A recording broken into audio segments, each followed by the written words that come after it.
YouTubers, Mike Borders with the Mike Borders channel. Thank you for watching. In today's video, we're going to show you the step-by-step process on how to properly and safely, without making a huge water leak, move and reroute your tubing and plumbing for your reverse osmosis system. Let's get started. When we first set this up, I wanted the pressure tank and the filter casing all on the left side of this insert or opening. However, for your convenience, what I'm going to do is show you how easy it can be to move everything from one side to the other side, and that's in the event that you've already cut your tubing and you don't have enough tubing. So very first thing we're going to do, come down to your cold water shutoff valve and close it. You'll notice here the plumbing goes below this wood base and down further into the household. And just above this shutoff valve is where we've cut all cold water. And what we're going to do now, come up top and turn the cold water on and let it all drain out. We're also going to grab a pitcher and drain out 100% of our RO water.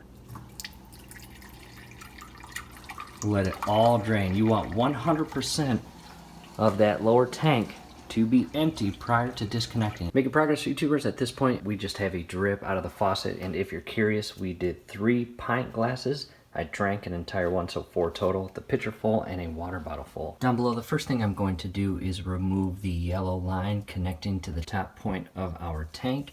And it's a pressure fitting, so you will notice a gap and you will push down on this gap, and as you push down on that yellow tab, it will meet with the white surface here, and you carefully pull the yellow tubing out. And I'll be honest, I'll need both hands. And it may leak just a little bit of water, and that's normal. At this point, I have removed the tank, and the tank will be pretty light because it is completely empty of water. I've got a towel down to catch any additional water that comes out of that yellow tubing.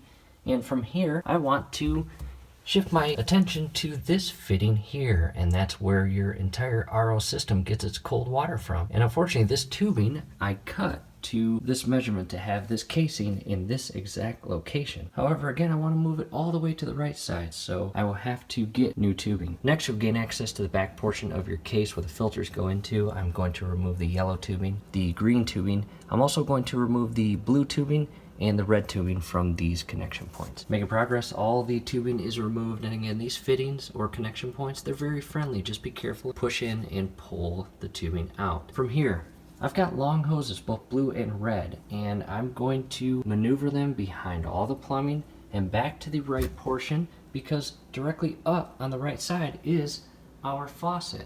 And what I'll do is basically the tubing will come directly down and go right into its connection points. So I'll have this turn completely around and the filters facing outward. Next, I highly recommend to purchase a PEX pipe cutting tool. This makes it so simple because these connection points back here, you want the most accurate and cleanest straight cut on the tubing prior to inserting these tubings into the connection points. If this is jagged or crooked, it will cause leaks. Next, position your casing that your filters go into in the exact spot you want it, and gauge where you need to make your cut. The red tubing goes into the flow restriction connection point, which is right on the back side where all the other ones are. So make proper measurements, because once you cut these, you cannot reattach the cut portion. That would not be good. All right, I have made my measurements, and again, the cleanest, straightest cut you can make. See how easy that is with this tool? And now look at that, very nice, straight, clean cut on that tubing. Next, cut the blue pipe.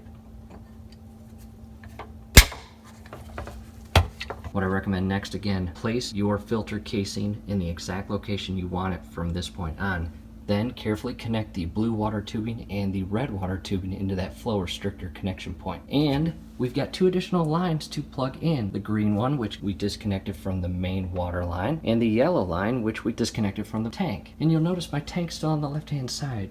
Unfortunately, I did not have the room I thought I did, but that's okay. Most reverse osmosis systems are set up in this manner. The tank on one side and the filter casing on the side that the faucet is on. At this point, I'm up top, and I'm going to grab my green line and yellow line, and I want to go to the local Home Depot and purchase new parts. Back from Home Depot, and I highly recommend taking the tubing that you want to match it to. And as you can see here, I've got 125 psi and a 1/4 OD. So I match that, quarter OD. And the cool thing about this, obviously it's not green, but that's okay. You can contact your local GE or go to the website and purchase the exact replacements, but it's much more expensive. These are polyurethane tubing, working pressure 140.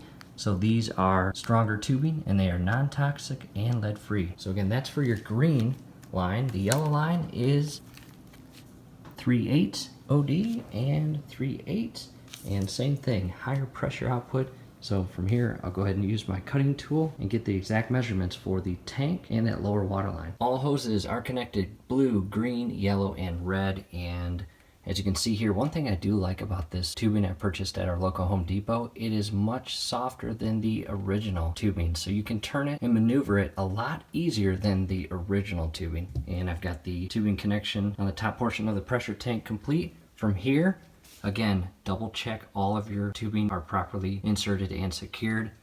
Go ahead and turn on your cold water shutoff valve. You are going to hear your water flow through the system, come up top. Go ahead and close the faucet or turn it off. Close your RO faucet handle and allow the system to pressurize. What I'm going to do next, turn on all the faucets and additional faucets throughout your house. We want to purge this system and get all the air bubbles out of your RO system. To the next faucet.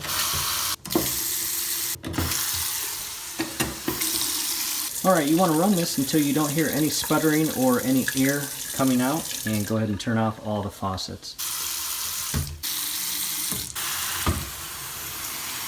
From here, allow your system to pressurize and fill your tank. On average, it takes about 2 to 3, maybe 4 hours tops. That's it, YouTubers. Hopefully the video helped. Do us a favor, below the video, you will see that thumbs up icon. Click on that, like the video, subscribe to the channel. Definitely ring your YouTube bell. That would be awesome. Hey, thanks again for watching.